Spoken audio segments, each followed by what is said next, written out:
मेरे पास weather.csv file है जिसमें मेरे पास डेटा क्या है, डेट है, टेम्परेचर है, ह्यूमिडिटी है और रेन है। मुझे क्या करना है, इस फाइल में से एनालाइज करके बेसिक स्टैटिस्टिक्स बताने हैं। मुझे तीन चीजें बतानी है। एक तो average, mean, mode, median of temperature, humidity and rain. ठीक है, वो तो आपको पता है, एमपी डॉट मीन से एमपी डॉट सारी चीजें आप निकाल सकते हो, स्टैंडर्ड डेविएशन निकाल सकते हो, सारे इन सारे तीनों कॉलम्स का निकाल। उसके बाद दूसरा काम मुझे करना था, मुझे इसमें से आउटलायर डेटा निकालना। आउटलायर डेटा जो मीन से दो स्टैंडर्ड डेविएशन इधर उधर के बाहर जा रहा है, वो सारा डेटा मुझे आउटलायर है। मुझे वो रोज बतानी थी कि कहाँ पे आउटलायर डेटा है। और तीसरा काम मुझे बताना था, मुझे कोरिलेशन मैट्रिक्स बताना था। कोरिलेशन मैट्रिक्स क्या बताता है कि कौन सा कॉलम दूसरे कॉलम से कैसे रिलेटेड है। जैसे टेम्परेचर और ह्यूमिडिटी का आपस में रिलेशन है या नहीं, टेम्परेचर और रेनफॉल का आपस में रिलेशन है या नहीं, वो स्टडी करने के लिए हमने कोरिलेशन मैट्रिक्स बनाया। तो ये तीन काम मैंने इस एप्लीकेशन के अंदर किए हैं, आप ध्यान से समझो कैसे। ठीक है, तो सबसे पहले मैंने numpy इंस्टॉल किया। मैटप्लॉट तो मैंने इसमें थोड़ा सा प्रेजेंटेशन का भी बनाया, पर वो भी छोड़ो, जब मैं मैटप्लॉट कराऊंगी तब हम प्रेजेंटेशन का काम करेंगे, अभी सिंपल बाकी काम। तो मैंने एक फंक्शन बनाया, लोड वेदर सीएसवी फाइल को लोड किया।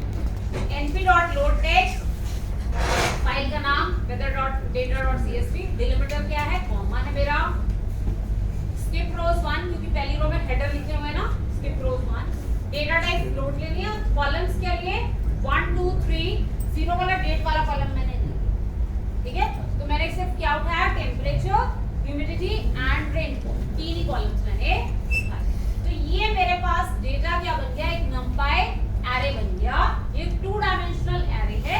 फर्स्ट रो में आपको क्या दिखेगा, पहले रिकॉर्ड वाला टेम्परेचर, ह्यूमिडिटी, रेनफॉल, ऐसे कुछ second record, third record, 2D आपके पास ये बचे।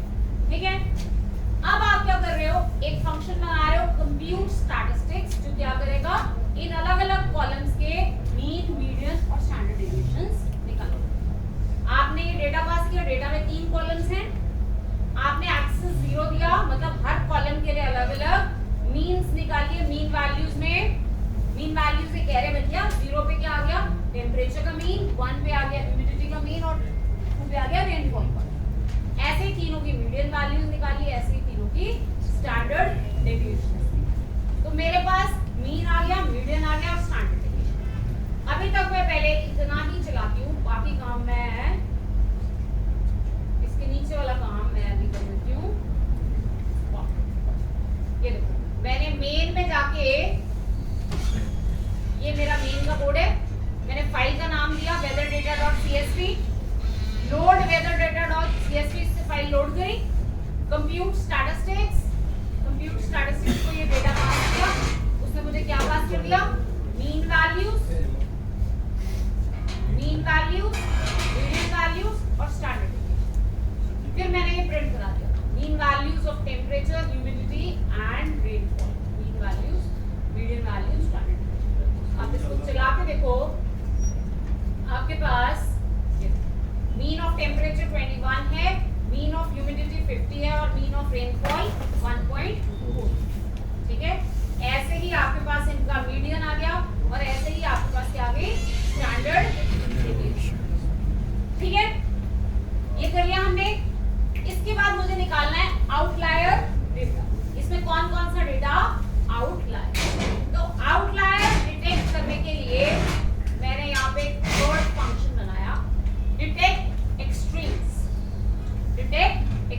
इसको मैंने डेटा पास किया, मीन वैल्यू पास करी और स्टैंडर्ड डेविएशंस पास करी।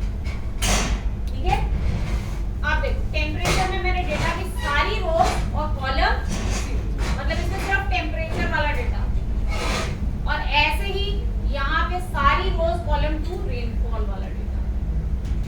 ठीक है, अब मैंने लगाया np.where, जहां पे temperature is greater than mean value of temperature plus 2 into standard deviation of temperature. ठीक है, मीन वैल्यू जितनी टेम्परेचर की है इनटू 2 टाइम्स उसकी स्टैंडर्ड डेविएशन। जो रिकॉर्ड्स इससे ज्यादा हैं या जो -2 टाइम्स स्टैंडर्ड डेविएशन उससे कम, वो आउटलायर वाले जितने रिकॉर्ड्स हैं उन सब के इंडेक्सेस मेरे पास किसमें आ जाएंगे, एक्सट्रीम टेम्परेचर में। जहां पे टेम्परेचर की वैल्यू ग्रेटर देन किसके हो, जो टेम्परेचर की मीन वैल्यू है +2 स्टैंडर्ड डेविएशन -2 स्टैंडर्ड डेविएशन, ये मेरा एक्सट्रीम डेटा के इंडेक्सेस आ गए। ऐसे ही मैंने एक्सट्रीम रेनफॉल के इंडेक्सेस निकाल लिए। Heavy rain is equal to NP dot where, जहां पे rainfall is greater than mean value of 2, मतलब mean value of rainfall plus 2 times standard deviation, या फिर वो इससे 2 टाइम्स से कम। ठीक है, ये एक्सट्रीम है। इसमें देखना मेरे पास एक्सट्रीम टेम्परेचर और हेवी रेनफॉल वाले रिकॉर्ड्स के इंडेक्सेस आते हैं। आप इसको प्रिंट करा के देखोगे नीचे, यहाँ पे देखना ये आपको दिखाएगा किस किस दिन एक्सट्रीम टेम्परेचर रहा और किस किस दिन हेवी। एक्सट्रीम मतलब जो आउटलायर है, जितना होना चाहिए था उससे ज्यादा। ठीक है, +1 इसलिए किया है क्योंकि इंडेक्स 0 से स्टार्ट हो रहे हैं, तो इसलिए वो रो नंबर के हिसाब से देखिए, इसलिए मैंने +1। आप देखोगे इससे आपको पता चल जाएगा। एक्सट्रीम टेम्परेचर 67 जो मेरा रिकॉर्ड है उसमें टेम्परेचर आउटलायर है। ठीक है, ऐसे ही रेनफॉल के लिए बहुत सारे रिकॉर्ड्स हैं जो आउटलायर। ये मुझे ये पता चल गया इस कॉलम के कौन से अकॉर्डिंगली कौन कौन सा डेटा आउटलायर। ठीक है, फिर इस आउटलायर वाले डेटा के साथ कैसे डील करना है वो अब हम देखेंगे। या तो इन रिकॉर्ड्स को हम रिमूव कर देते हैं, लेते नहीं फिर अपने मशीन लर्निंग एल्गोरिथम को भेजने के लिए, या फिर हम इनमें कुछ मीन वैल्यू से रिप्लेस कर देते हैं ताकि इनकी वैल्यू भी जितना मीन है उसके आसपास आए। बट जनरली हम ऐसे रिकॉर्ड्स को इग्नोर करते हैं, तो आउटलायर्स होते हैं उनको अपने मशीन लर्निंग को भेजने वाले सबसेट में से हटा दें। ठीक है, इस तरीके से हमने आउटलायर्स डिटेक्ट। अब उसके बाद नेक्स्ट इंपॉर्टेंट चीज है कि मुझे कोरिलेशन निकालना है कि कौन सा कॉलम किस चीज के साथ कैसे कोरिलेट करता है। तो नंपाई में एक इंपॉर्टेंट चीज होती है कॉरकॉफ।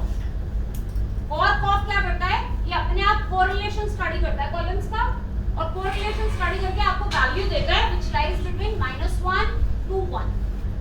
-1 to 1 के बीच में इसका आंसर आता है। इसको जो डेटा पास करना होता है, जैसे अभी तो हमारे कॉलम्स के नाम ऐसे है ना, इसको डेटा चाहिए था इस फॉर्म में, तो मैंने क्या किया, इस डेटा को क्या कर दिया .t मतलब ट्रांसपोज करके डेटा पास कर दिया। आप देखोगे कॉरकॉफ आपको कैसा रिजल्ट देगा, ये आपको एक कोरिलेशन मैट्रिक्स देगा। इस कोरिलेशन मैट्रिक्स को समझना बहुत इंपॉर्टेंट है। टेम्परेचर, ह्यूमिडिटी, रेनफॉल, इधर भी टेम्परेचर, ह्यूमिडिटी और रेनफॉल। 1 मतलब टेम्परेचर का टेम्परेचर के साथ रिलेशनशिप 1, वो तो होगा ही, अपने आप के साथ तो किसी भी कॉलम का रिलेशन 1 ही होगा। टेम्परेचर का ह्यूमिडिटी के साथ रिलेशन है 0.47।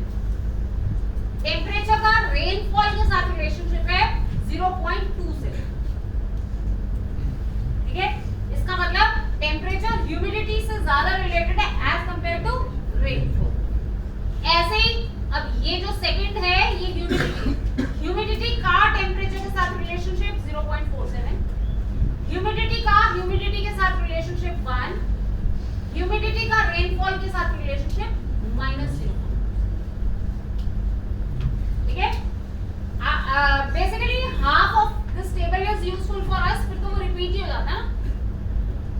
ठीक है, तो ऐसे कोरिलेशन मैट्रिक्स बनते हैं। कोरिलेशन मैट्रिक्स में आपको ये पता चलता है कि कौन कौन से फीचर्स आपके लिए सिग्निफिकेंट होने वाले हैं। जैसे हमारे पास जनरली जो मशीन लर्निंग के लिए एल्गोरिथम्स आते हैं, डेटा आता है, तो सबसे बड़ी प्रॉब्लम क्या होती है कि वो किसी मैकेनिकल कंपनी का डेटा होगा, वो किसी मैन्युफैक्चरिंग कंपनी का डेटा। जब वो डेटा आएगा आपको उन कॉलम्स के बारे में कुछ नहीं समझ में आएगा कि क्या कॉलम है, x1 dt, ये वो आपको कुछ नहीं पता चलेगा क्या कॉलम है। अब आपको कैसे पता चलेगा कि प्रेडिक्ट ये करना है, कौन सा कॉलम इसको प्रेडिक्ट करने में हेल्प करेगा, तो मुझे कोरिलेशन ही स्टडी करना पड़ेगा। तो सबसे पहले हम क्या करते हैं, कॉलम्स का कोरिलेशन देखते हैं, जिनका कोरिलेशन -0.2 से 0.2 के बीच में है। 0 का तो मतलब होता है नो रिलेशन, -0.2 से 2 के बीच में, उनको तो छोड़ दो, उन कॉलम से हमें कोई मतलब नहीं। जिस कॉलम को आप प्रेडिक्ट करना चाहते हैं, जैसे मैं आपके नाम के साथ उसका कोई कोरिलेशन 0.1 या 0 रिलेशन है, छोड़ो, नाम चाहिए नहीं मुझे, उस कॉलम को ड्रॉप कर दो। आपकी एज के साथ मान लो उसको 0.1 रिलेशन है, छोड़ दो उसको। आपकी प्रीवियस सैलरी के साथ उसका रिलेशन है, उसको कंसीडर करो। तो इससे आपको पता चलता है कोरिलेशन मैट्रिक्स से कि कौन से कॉलम्स आपके लिए सिग्निफिकेंट है। आप 100 कॉलम के डेटा में से सबसेट निकाल लेते हो कि हाँ ये 25 मेरे लिए सिग्निफिकेंट है। फिर इसके बाद फर्दर और टेक्निक्स होती है जिससे हम और ट्रिम डाउन करते हैं। देखो मशीन लर्निंग एल्गोरिथम्स को कभी भी बहुत सारी फीचर्स दोगे ना तो गड़बड़ होगी, क्योंकि हर फीचर मशीन लर्निंग में एक डायमेंशन है। जैसे आप मैथ्स में अगर आपने 3 चीजों में जैसे डिस्टेंस, टाइम और स्पीड के बीच में रिलेशन निकालते हैं, डिस्टेंस और टाइम 2 एक्सिस बनते हैं, फिर स्पीड कैलकुलेट होती है ना। अगर 3 चीजों में रिलेशनशिप बनाना है तो 2 एक्सिस लगते हैं। अब ऐसे 10 चीजों में रिलेशनशिप है तो 9 डायमेंशंस लगेंगी। जितनी ज्यादा डायमेंशंस होती जाएंगी उतना ही आपके लिए कॉस्टली होता है, प्रोसेसिंग वाइज, एवरीथिंग वाइज वो आपके लिए बहुत कॉस्टली होता है। और बहुत ज्यादा ह्यूज डायमेंशंस पे फिर आपको डायमेंशनैलिटी रिडक्शन करनी पड़ेगी, ठीक है। तो इसलिए कोरिलेशन मैट्रिक्स जो है ये आपके लिए फर्स्ट स्टेप रहता है to eliminate some of the features. ये डायरेक्ट प्रूफ है कि हाँ इन फीचर्स की मेरे को अननेसेसरी है, मेरे को, ठीक है। क्लियर है, इतनी बात समझ आ गई। इसके बाद नेक्स्ट मैंने प्लॉट किया, तो प्लॉट अभी नहीं करूंगी, जब हम करेंगे तब, ठीक है। और ये भी हमारे को भी पांडास में भी यूज होगा ये सब, और भी तरीके से हम इसे करेंगे। अब हमने numpy कर ली। numpy सबसे बेसिक लाइब्रेरी है जो हम यूज करते हैं। अब हम यूज करने जा रहे हैं pandas। pandas सबसे इंपॉर्टेंट लाइब्रेरी है for data analysis. Data analysis का मैक्सिमम काम जो दुनिया में होता है वो pandas लाइब्रेरी यूज करके, ठीक है। तो देखो कैसे बेस ये numpy पे है और ये उससे काफी ज्यादा पॉपुलर है, काफी ज्यादा पावरफुल, ठीक है। देखो अब pandas से कैसे काम, पिप इंस्टॉल pandas। pandas आपने इंस्टॉल कर लिया, इंस्टॉल हो गया। पिप इंस्टॉल pandas कमांड है, pandas इंस्टॉल कर लिया। import pandas as, import pandas as। pandas में 3 डेटा स्ट्रक्चर्स होते हैं। First is series, 3 data structures हैं इसमें। First is series, second is data frame and third is panel. Series, data frames and panel, ठीक है। Series is for 1D data, एक dimensional data के लिए सीरीज होता है, 2D डेटा के लिए डेटा फ्रेम होता है, और 3 डायमेंशंस या मल्टी डायमेंशन डेटा के लिए पैनल होता है।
पाइथन में जब आप numpy करते थे तो numpy में डेटा को इंडेक्सेस मिलते थे, यहाँ पे भी इंडेक्सेस मिले हैं, ठीक है। पर यहाँ पे इंडेक्सेस को आप अगर 0 1 2 3 ऐसे नहीं रखना चाहते, अगर आप इनको कोई लेबल्स देना चाहते हो तो आप इन्हें लेबल्स भी दे सकते हो। कैसे? इसी को दोबारा से बनाती हूँ, इस बार मैं इसको जरा लेबल्स भी देती हूँ, देखना फिर इंडेक्सेस ने क्या किया। जैसे मैंने यहाँ पे इस बार सीरीज में डेटा डाला, एक ही टाइप का डेटा डाला और मैंने लेबल्स दे दिए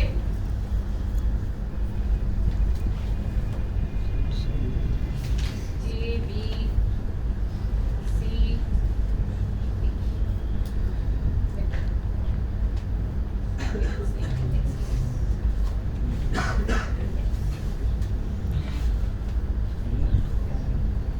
ये मैंने इसको क्या दे दिए? इंडेक्स। अपनी मर्जी से कोई इंडेक्स दे सकते हो, ठीक है। ऐसे आप क्या कर सकते हो? सीरीज बना सकते हो। क्लियर है?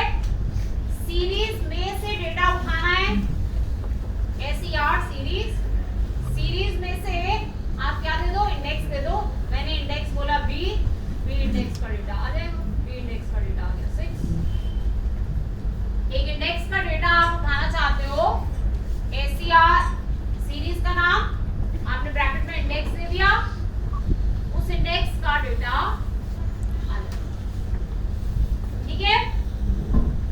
मल्टीपल इंडेक्सेस का डेटा उठाना चाहते हो,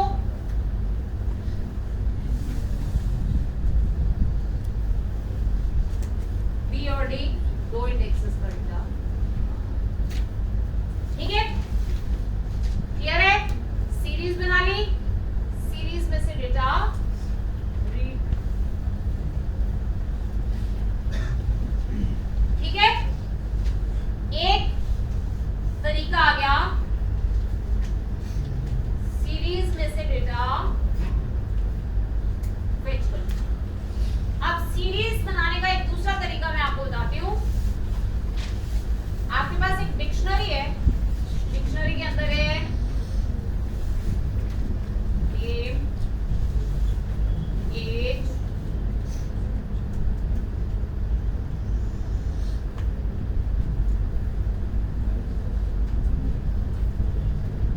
ठीक है, ऐसे कुछ मैंने डेटा डाला। अब मैंने क्या किया? SER is equal to PD dot series, PD dot series, series किससे बनाई? डिक्शनरी से। डिक्शनरी से मैंने क्या बना ली? एक सीरीज। डिक्शनरी से मैंने क्या बना ली? एक सीरीज बना ली। देखो कैसे बन गई। लेबल्स क्या आ गए? इंडेक्सेस क्या आ गए? जो डिक्शनरी की कीज हैं और जो वैल्यूज हैं वो क्या बन गए? ठीक है, क्लियर है? नेम, एज, क्वालिफिकेशन, ये आपके आगे इंडेक्सेस, और ये क्या आ गई आपकी? ठीक है, क्लियर है? अगर मैं इसको ऐसा लिखूं, ये समझ में आ गया? कितना समझ में आ गया? अगर मैं ऐसा ना करना चाहूं, मैं ऐसे लिख दूं data is equal to dictionary dot values, पर मुझे कीज नहीं बनानी है, मुझे नेम, एज, क्वालिफिकेशन, इनको कीज नहीं बनाना है, मान लो, ठीक है। तो मैंने लिखा index is equal to range 1 2, ठीक है, 1 2 3 इंडेक्स बनता है, ठीक है। डिक्शनरी की जो वैल्यूज हैं उससे मुझे सीरीज बनानी है, पर डिक्शनरी की जो कीज हैं उसको मुझे इंडेक्सेस नहीं रखना, इंडेक्सेस मुझे कुछ और रखने, ठीक है। तो मैं ऐसे दे सकती हूँ इंडेक्स इज इक्वल टू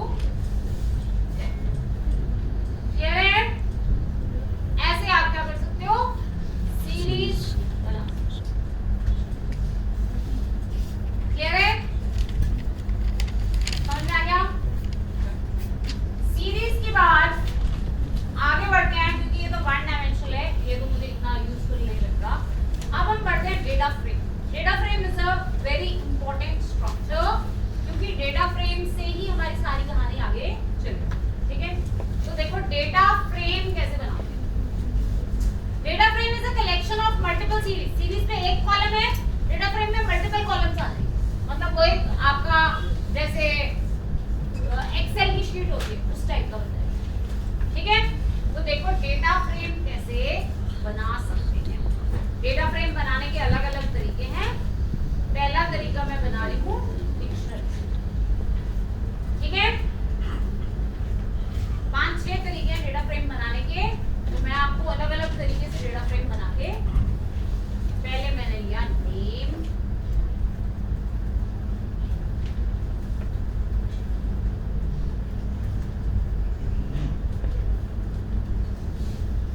ठीक है, ऐसे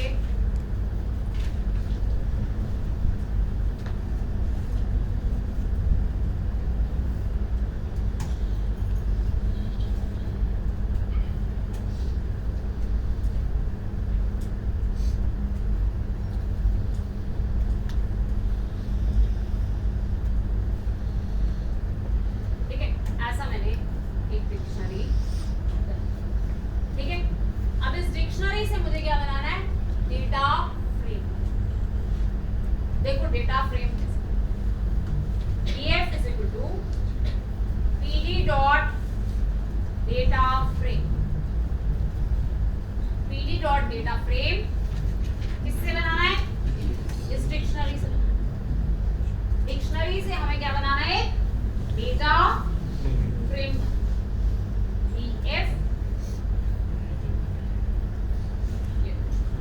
ये डेटा फ्रेम जहां पे नेम, एज, सैलरी, ये हमारे 3 कॉलम्स बन गए। ये 0, 1, 2 के आ गए, इसके बाय डिफॉल्ट इंडेक्सेस आ गए। ये डेटा आ गया। जहां पे आपने डेटा नन डाला था वहां पे नन वैल्यू आ गई।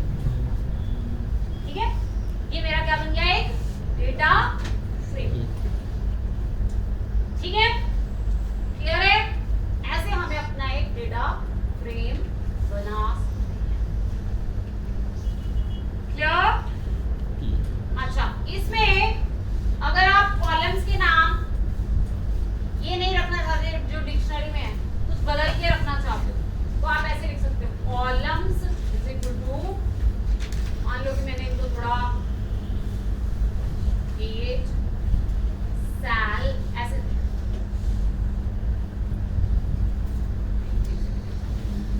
मैच कर रहा है। नहीं, इसमें नहीं, क्योंकि इसमें तो ये मैच कर रहा है। ये फिर कर देता हूं दूसरे एग्जांपल, डिक्शनरी में तो ये मैच कर रहा है। ठीक है, ये पहला तरीका आ गया मेरा डेटा फ्रेम बनाने का। 6 तरीके बताऊंगी। फर्स्ट तरीका, डिक्शनरी से हमने क्या कर लिया? Data frame. सेकंड वे,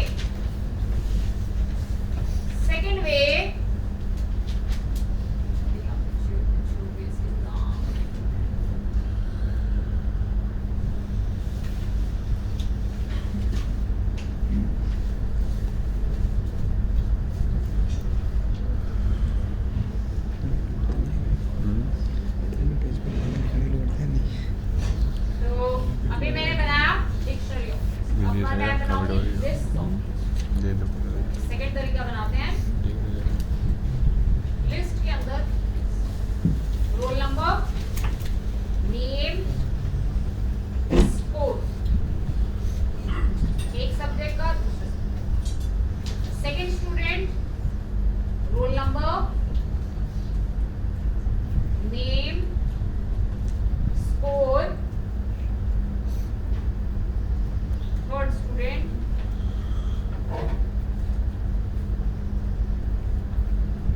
नेम, स्कोर। ये मेरे पास रिकॉर्ड, ये मेरा एक लिस्ट। ठीक है, अब इससे मुझे डेटा फ्रेम बनाना है।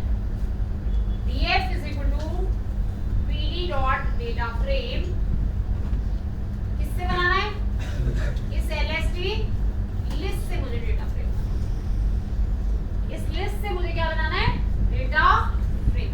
देखो डेटा फ्रेम बन जाएगा। ठीक है, डेटा फ्रेम बन गया। अब यहां पे मुझे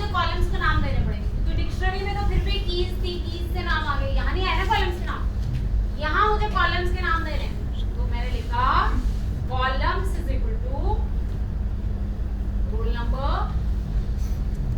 नेम, मैथ, साइंस। ये मैंने कॉलम के नाम, roll number, name, math, science. ठीक है, यहाँ पे भी इंडेक्सेस आप 0 1 2 नहीं रखना चाहते तो इंडेक्स इज इक्वल टू आप स्पेसिफाई कर सकते हैं जो इंडेक्स आप रखना। ठीक है, क्लियर है? ये मैंने सेकंड तरीके से डेटा फ्रेम बना ली। लिस्ट ऑफ लिस्ट से एक डेटा फ्रेम बना। ठीक है, क्लियर है? अच्छा, अगर मैं इसके इंडेक्स लेवल्स भी बदलना चाहूं, अच्छा अभी एक सेकंड और दो तीन चीजें बताती हूँ। अभी आपके पास ये इंडेक्सेस है ना 0 1 2, आपने इसमें से कुछ इंडेक्सेस का डेटा उठाना है तो यू कैन राइट 0 2 2, तो 0 और 1 वाला रिकॉर्ड आ जाएगा। ठीक है, ऐसे आपको एक स्पेसिफिक इंडेक्स का डेटा उठाना है, df ऑफ 2, ये सेकंड वाला रिकॉर्ड आ जाएगा, df डॉट, ये बात अभी भी अगर सिंगल है तो कैसे?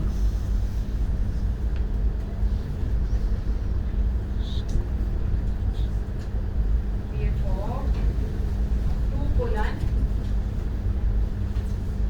ये सेकंड वाला। ठीक है, क्लियर है? समझ में आ गया? सारे एक्सेस करने के तरीके तब बताऊंगी जब मैं एक बड़ा डेटा फ्रेम ले लूं। अभी मैं छोटे छोटे डेटा फ्रेम बना रही हूँ ना, एक बार मैं CSV फाइल से लोड करूंगी डेटा जहां 10-20 हजार रिकॉर्ड्स होंगे, फिर मैं उसमें अच्छे से बताऊंगी कि कैसे स्पेसिफिक डेटा तक पहुंचना है। ठीक है, इतनी बात समझ में आ गई?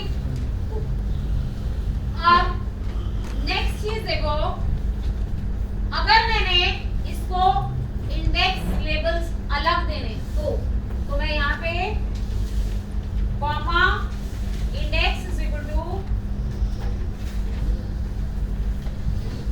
A B C ऐसे लिख दें या रेंज से जनरेट करा लो? पीछे मैंने रेंज से भी करके दिखाया ना, रेंज से भी। तो ये डेटा फ्रेम मैंने बनाया। अब डेटा फ्रेम में लेबल्स क्या आ गए? A B C। अब जब ये एक्सेस करोगे, स्लाइसिंग ऐसे नहीं चलेगी। ठीक है, क्योंकि अब उसके इंडेक्स लेवल्स क्या है? A B C। क्लियर है? समझ में आ गया? ऐसे आप क्या कर सकते हो? सेकंड वे है data frame, list of list से डेटा फ्रेम। थर्ड तरीके से हम डेटा फ्रेम बनाएंगे list of dictionary. List of, एक लिस्ट बनाई, लिस्ट के अंदर डिक्शनरी से, एक डिक्शनरी में नेम है और एज है, दूसरी डिक्शनरी में नेम है, एज भी है और एक और कॉलम है हॉबी, जो पहले वाले में नहीं है।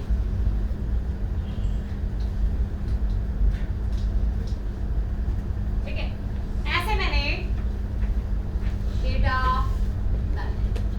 लिस्ट के अंदर डिक्शनरीज हैं,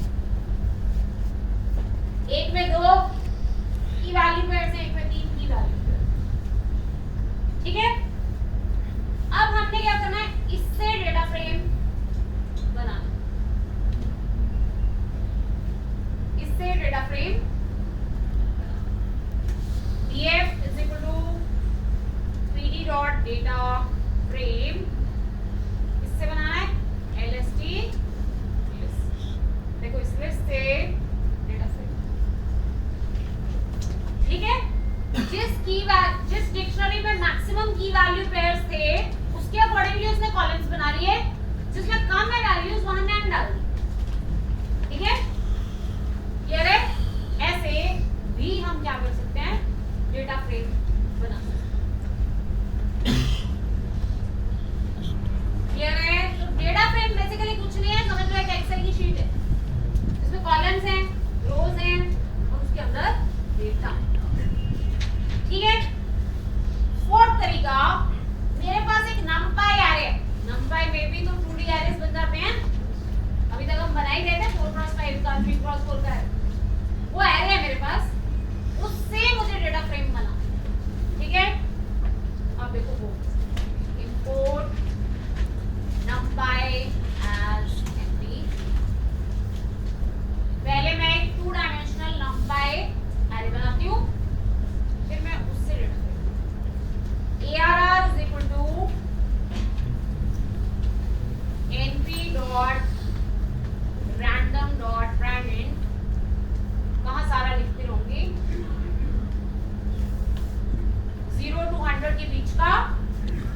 फ्रेम डेटा कहां से आ गया, ARR एरे से डेटा आ गया, डेटा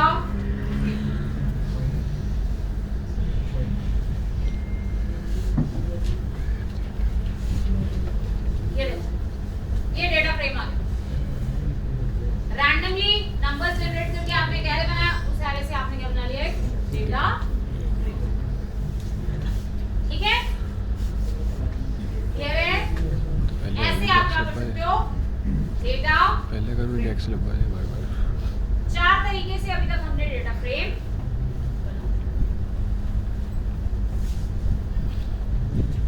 क्लियर है। सारा कुछ फिफ्थ वे है डिक्शनरी ऑफ सीरीज। सिंपल है वो, तो आपने डिक्शनरी ली जिसके अंदर सीरीज है, उससे भी आप बना सकते हो। अरे बहुत सिंपल है, डिक्शनरी ली, नेम डॉट सीरीज, सीरीज के अंदर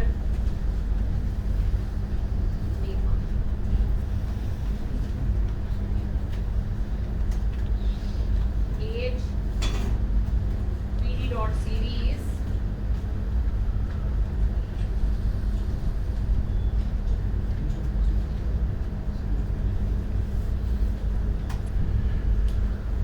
df is equal to pd dot data frame।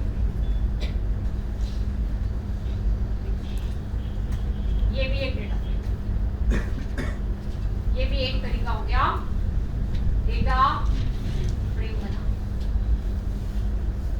अलग अलग तरीके हो गए डेटा फ्रेम बनाने।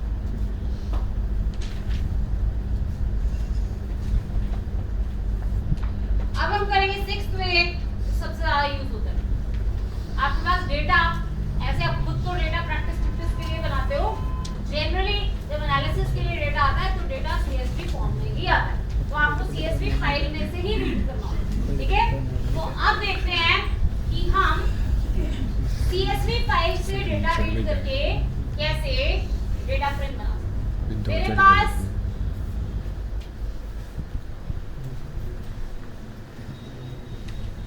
ये मेरे पास एक TSV फाइल है।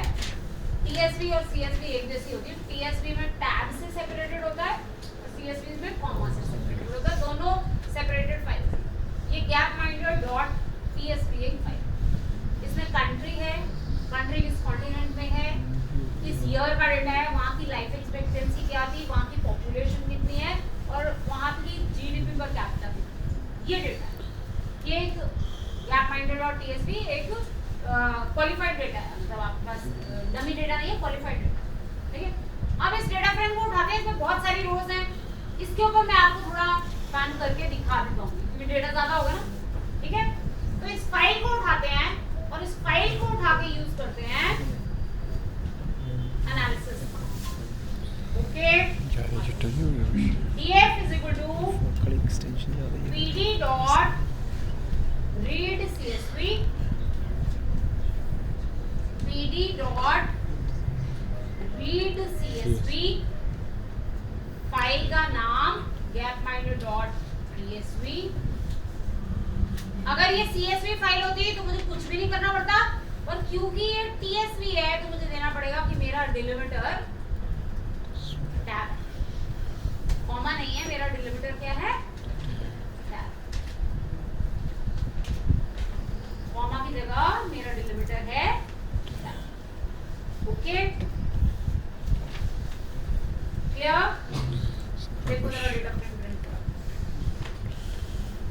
लो, ये आपके पास पूरा का पूरा डेटा फ्रेम है, 1704 रोज 6 columns, country, continent, year, life expectancy, population, GDP. ये भी एक बहुत छोटी डेटा फाइल है।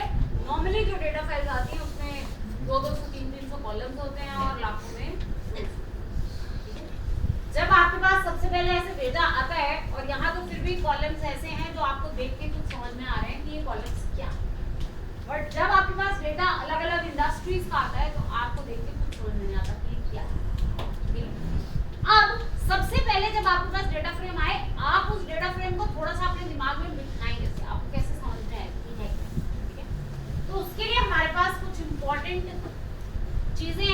तुम थोड़ा सा इस डेटा फ्रेम के बारे में बेटर अंडरस्टैंडिंग रखो।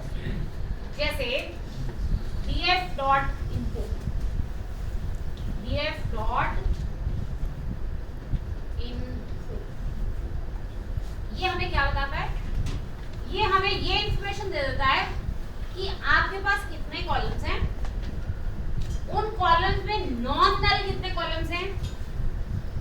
ये मेरा क्लीन डेटा है, इसमें कोई नल कॉलम्स नहीं है, सारे कॉलम्स नॉन नल।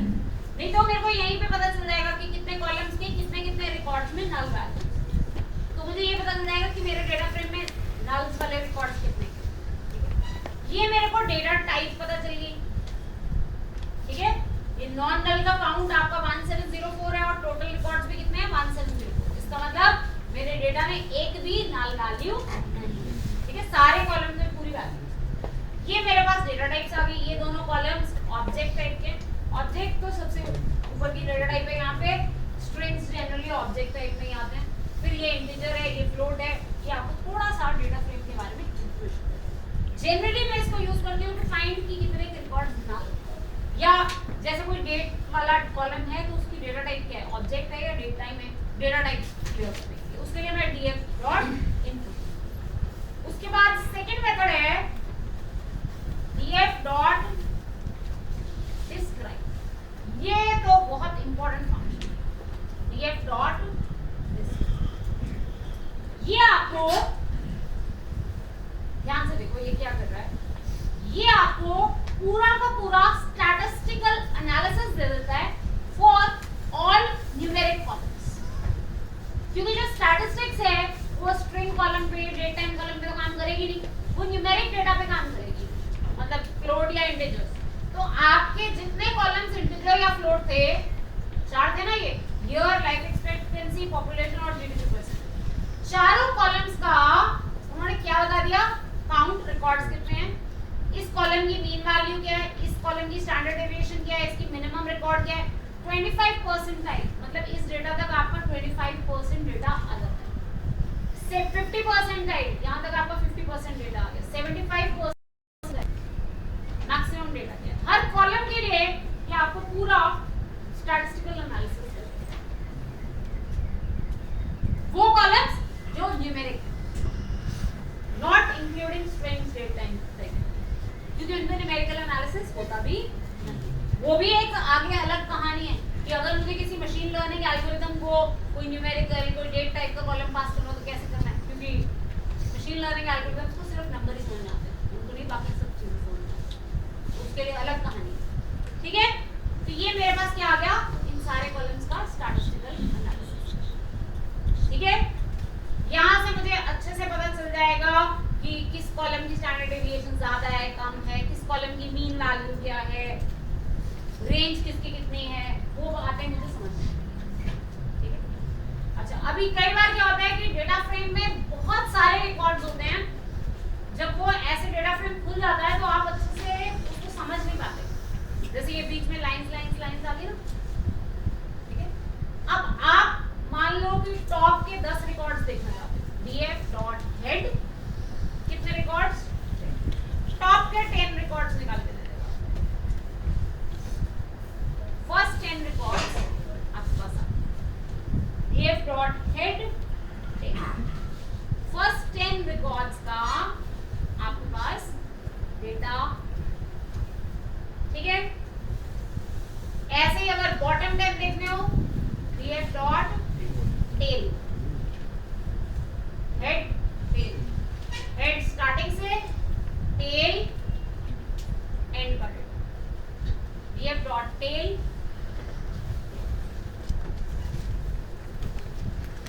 क्लियर है। स्पेसिफिक कुछ इंडेक्सेस का डेटा चाहिए तो वो तो हमारे पास स्लाइसिंग है ही ना, df का 120 रिकॉर्ड से लेके 230 तक के रिकॉर्ड्स, बीच में 3 का स्किप करके लो, ये तो आ ही जाएंगे ना, 120 आ गया, 123 आ गया, 126 आ गया, स्लाइसिंग तो चलेगी ना, प्रोवाइडेड कि आपका इंडेक्स जो है वो इंटीजर ही हो। अगर आपने इंडेक्स किसी स्ट्रिंग को बना लिया तो गड़बड़, ठीक है, क्लियर है। ऐसे आप क्या कर सकते हैं, डेटा फ्रेम में से रिकॉर्ड स्लाइस कर, ठीक है। इतनी बात समझ में आ गई, हेड बता दिया, टेल बता दिया, इन्फो बता दिया, डिस्प्ले बता दिया। df डॉट शेप, शेप तो सिर्फ आपको ये बताता है कि इसमें कितने रिकॉर्ड्स हैं और कितनी रोज हैं और कितने कॉलम्स हैं। df डॉट शेप 1704 रोज हैं और 6 कॉलम्स, ठीक है। ये तो वैसे जब आप पहली बार डेटा फ्रेम खोलते हो ना तो नीचे लिखा भी आता है, ये ऊपर देखो ना लिखा, ये जब मैंने खोला था तो उसके नीचे लिखा आया था इतनी रोज इसमें। शेप भी बेसिकली आपको ये बताता है कि इस डेटा फ्रेम की शेप क्या है, रोज कॉलम्स कितने हैं। शेप हो गया, अच्छा ये 2-3 कॉलम, ये 2-3 चीजें हैं, ये मैं आपको बता देती हूँ।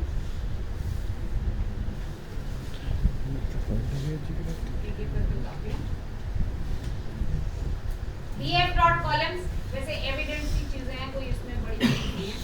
df डॉट कॉलम्स आपको इसके सारे कॉलम्स बताएगा, country, continent, year, life expectancy, population, GDP percentage, ये मेरे पास इसके। df डॉट इंडेक्स बताएगा कि इंडेक्स कहां से कहां तक चल रहा है, 0 से लेके 1704 तक, स्टेप 1, ठीक है। इंडेक्सेस बता देगा कहां से कहां तक है, ठीक है। df डॉट डी टाइप्स सारे कॉलम्स की डेटा टाइप्स बता देगा। जरूरत पड़ती है हमारे को इन सारी चीजों की, तो एक बार मैं आपको थोड़ा अवेयर करा दूं कि ये सब है। D type column wise data type बता देगा, ये तो वैसे मैंने भी आपको ऊपर इन्फो में भी दिखाई दिया, इन्फो में भी ये सब नजर आएगा। df dot value, this is it,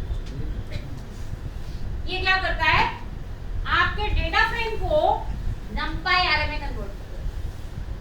कई बार जैसे हमारे पास एक लाइब्रेरी है स्काईपाई, SCIP, स्काईपाई, कई स्टैटिस्टिकल चीजें जो नंपाई या पांडास नहीं कर पाते उसके लिए स्काईपाई लाइब्रेरी यूज करेंगे, और स्काईपाई जो है वो किस पे बेस्ड है, नंपाई पे बेस्ड। उसको डेटा चाहिए होता है नंपाई एरे की फॉर्म, तो नंपाई एरे की फॉर्म में अगर डेटा चाहिए तो df डॉट वैल्यूज क्या करता है, डेटा फ्रेम को नंपाई एरे में कन्वर्ट, ठीक है, क्लियर है। अगर मैं ऐसे लिखूं df डॉट वैल्यूज ऑफ 0, ये क्या कर देगा, पहले रिकॉर्ड को, एक स्पेसिफिक रिकॉर्ड को मुझे क्या करना है, नंपाई एरे बनाना है। जैसे 1700 वाला रिकॉर्ड जो है उसको नंपाई एरे बनाओ, उस रिकॉर्ड को इसमें क्या बना दिया, नंपाई। मुझे किसी जगह पास करना है जहां पे मुझे नंपाई एरे की फॉर्म में चाहिए डेटा, ऐसे करो, क्लियर है, क्लियर है, ओके। और अगर इसी में ध्यान देना, अगर इसी में मैं यहाँ पे एक डबल ब्रैकेट लगा दूं तो क्या हो जाएगा, df डॉट वैल्यूज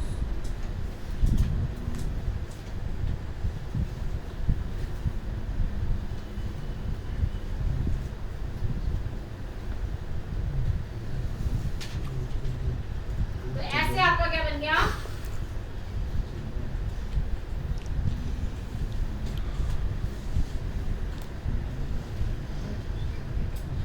तो ये हमारा क्या बन गया, नंपाई df डॉट वैल्यू से मेरे पास क्या आ गया, नंपाई, ठीक है।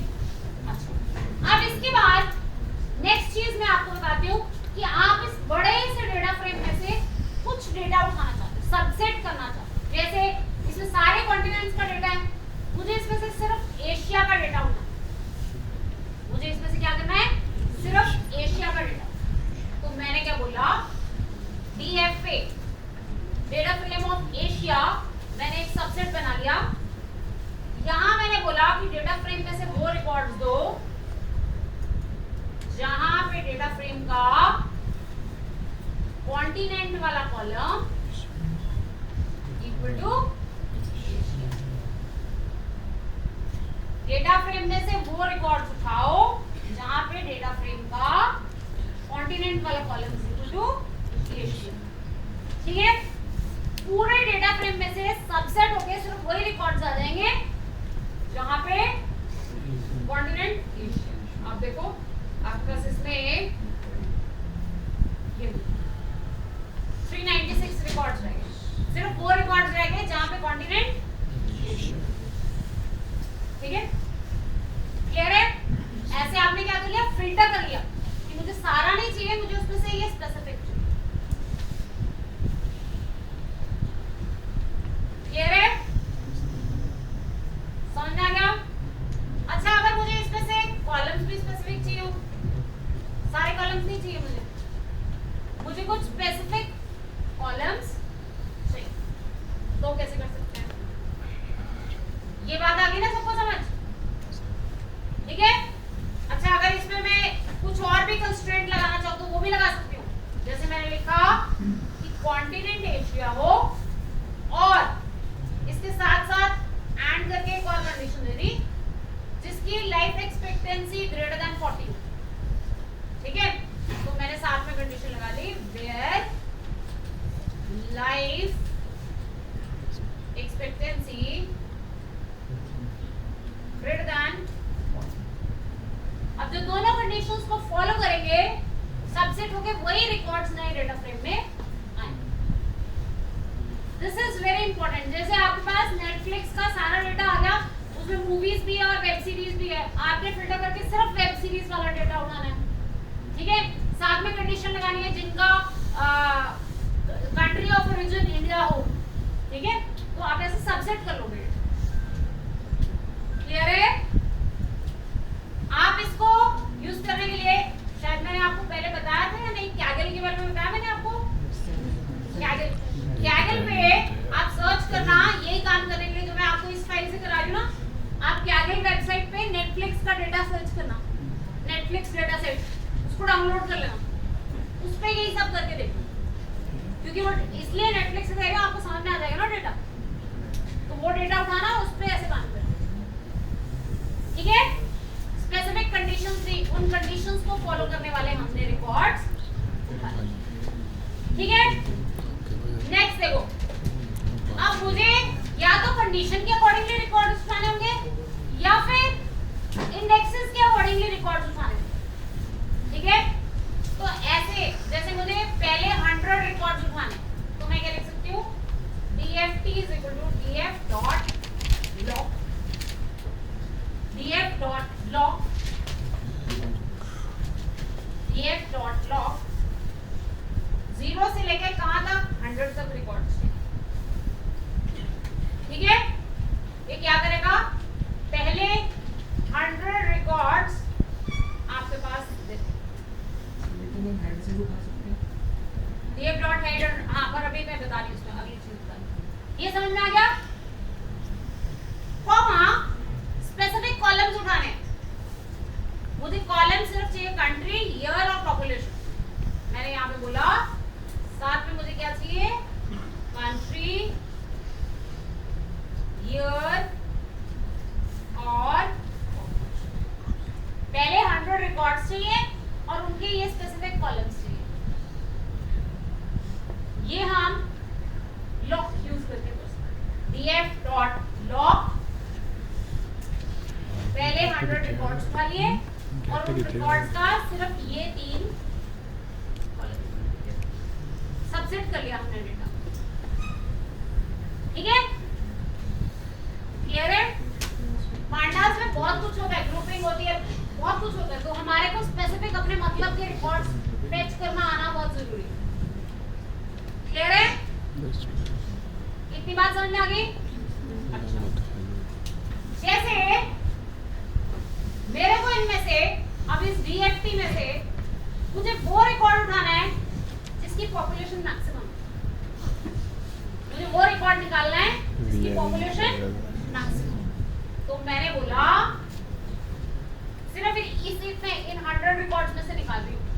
काम करूंगी DFT वाले डेटा फ्रेम, ठीक है। तो मैंने बोला DFT डॉट लॉग, कौन सा रिकॉर्ड उठाओ, वेयर DFT का पॉपुलेशन वाला कॉलम नॉट IDX। एक सेकंड छोटा करते हैं, एक सेकंड, 2 स्टेप्स में करते हैं। पहले मैंने बोला कि पॉपुलेशन वाले कॉलम का मैक्सिमम इंडेक्स था, ये मुझे देगा किस रिकॉर्ड में, 100th वाले रिकॉर्ड में पॉपुलेशन मैक्सिमम, ठीक है। अब वो रिकॉर्ड उठाना है तो रिकॉर्ड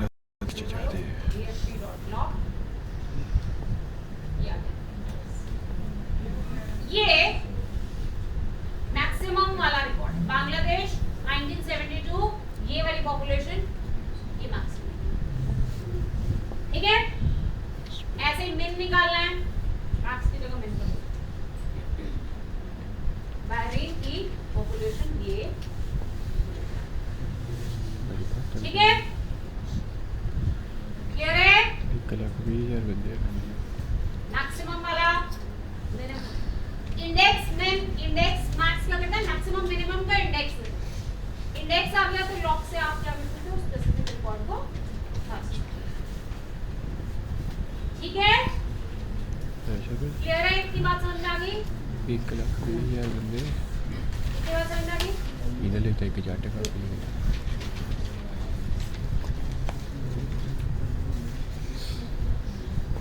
वो भी 1.5 लाख है। वो बस करो मैं तो मिनट हो गए।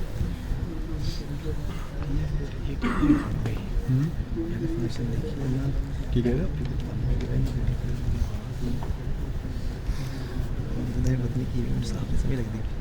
बस थोड़ा यार तो काफ़ी बंद करे कर, मैं तो नाल ही खोल जिले जल्दी खोल के रखनी। df.iadd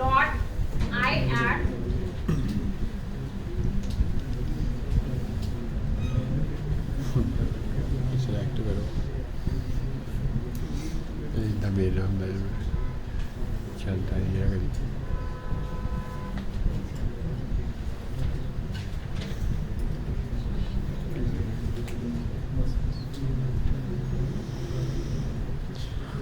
करता इंडिकेटर करनी रिकॉर्ड बस करिए। iadd यूज होता है स्पेसिफिक रो कॉलम पे पहुंचने के लिए। ओके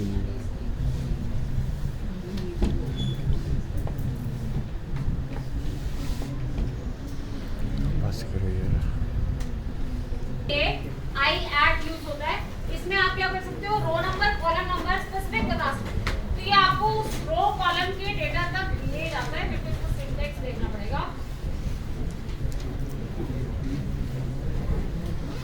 फिर इसको सिंटैक्स एक बार देखना पड़ेगा, ये आपको एक स्पेसिफिक रिकॉर्ड तक पहुंचने में देगा, ठीक है। कल बता दूंगी मैं आपको। और एक चीज मेरे को और बताना, अभी याद करा देना, अभी मैंने आपको लॉग बताया, एक आई लॉग होता है, वो भी मैंने आपको बताना है, और दोनों का डिफरेंस किया।